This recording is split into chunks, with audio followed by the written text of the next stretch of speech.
رب اشرح لي صدري ويسر لي امري واحلل عقدة من لساني يفقهوا قولي সম্মানিত কালিয়াতলের ভাই ও বোনেরা, আসসালামু আলাইকুম ওয়া রাহমাতুল্লাহ। আমি Mohammad Alamgir, advocate, Bangladesh supreme court.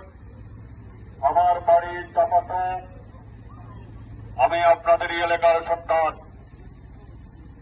আগামী 12ই ফেব্রুয়ারি ত্রয়োদশ জাতীয় সংসদ নির্বাচনে পাঁচ মার্কা প্রতীক নিয়ে নির্বাচনী প্রতিযোগিতায় অংশগ্রহণ করছি। প্রিয় ভাই বোনেরা, আমি ব্যক্তিগত জীবনে দুর্নীতি, ঘুষ, সন্ত্রাস, রাহাজানি, জুলুম, নির্যাতন, মুনাফিকির বিরুদ্ধে সংগ্রাম করে আসছি। আমি ওয়াদা নিয়ে আসছি।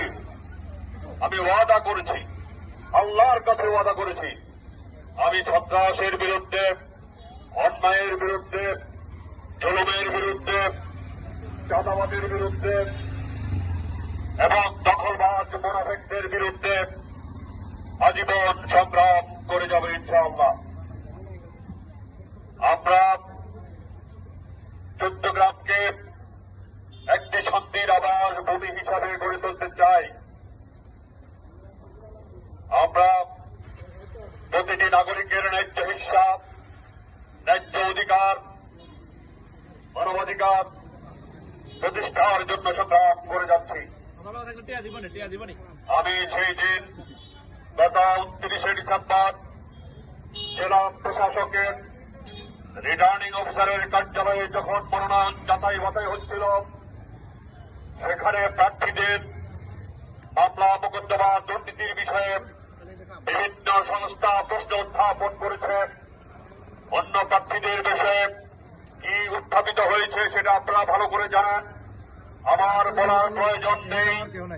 আমার চট্টগ্রামের জনগণ অত্যন্ত সচেতন, কিন্তু আমার বিরুদ্ধে একটি ছিটে ফোটা দুর্নীতি, সন্ত্রাস অথবা চাঁদাবাজি অথবা কোন অন্যায়ের কোন অভিযোগ কেউ সেই দিন উত্থাপন করতে পারে নাই।